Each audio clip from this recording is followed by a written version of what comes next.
press freedom. Press freedom, kayo yung number one magnanakaw, ayaw nyo sa uli yung propiedad, press freedom. You're bullshit. Mukha kayong pera. Kakapal ang mukha ninyo, kayong taga-media. You know? You want to know my sentiments? Fuck you. In recent years, the Philippines has been the site of an all too familiar clash between journalists in the digital age and media bashing populists. In the last 20 years, the CPJ reports that 77 journalists have been killed in the Philippines.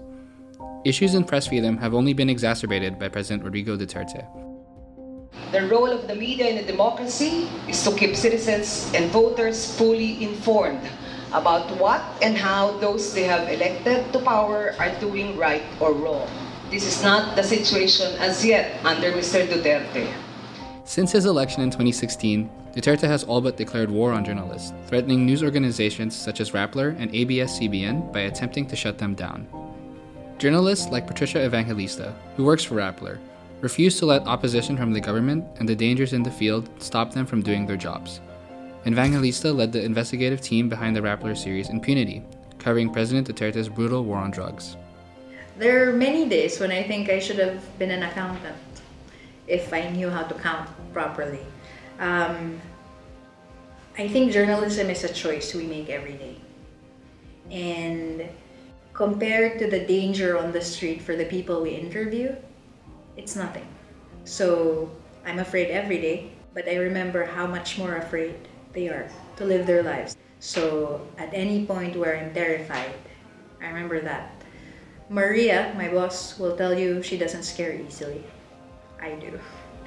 Maria Ressa, who co-founded Rappler in 2012, is currently on trial for charges of cyber libel for a story published by Rappler. When she was arrested in February 2019, it was the 11th time in 18 months that Ressa had been hit with criminal charges relating to Rappler. They're not criminals, neither am I. The fact that the government continues to try to label us as criminals is itself criminal. President Duterte has attacked the media numerous times, and Rappler is not the first news organization that the president has attacked. On April 3rd, Ressa will find out the outcome of the cyber libel trial brought against her. If she loses the trial, she may be sentenced to a maximum of 12 years. I've never had a boss arrested, so that is different. I'm working for a company now whose license is in question because we're in court.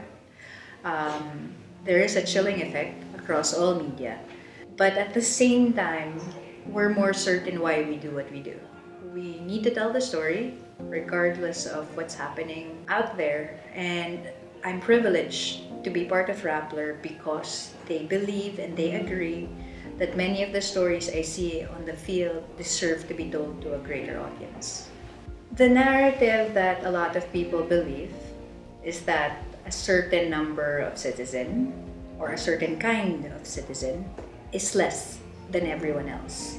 So if you're labeled a drug addict or a drug dealer or a criminal, any of those things, they live in terror every day. And it's not just the people who may or may not be guilty of this, it's also the mothers and the families, because you shoot one family member, it ripples across families and communities and generations.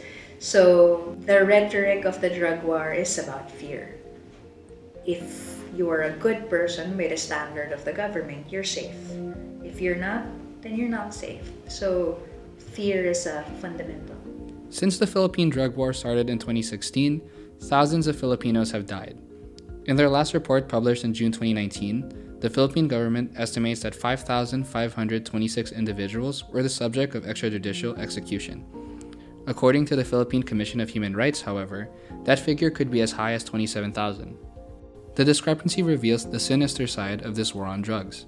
Regardless of one's opinion of the anti-drug campaign, a significant number of people are being denied due process, targeted for assassination, and lack the assistance needed to quit drug use. Given the circumstances, the importance of journalists like Evangelista cannot be understated.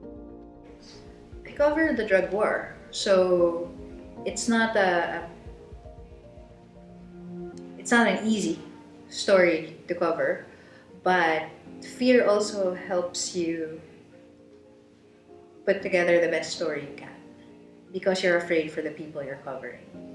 You're afraid that you might get it wrong. You're afraid of many other things. And it's useful because it means that the story is bulletproof, that you get everything in and you listen to everyone else. So I'd rather not be afraid, but if I have to be, I might as well make use of it.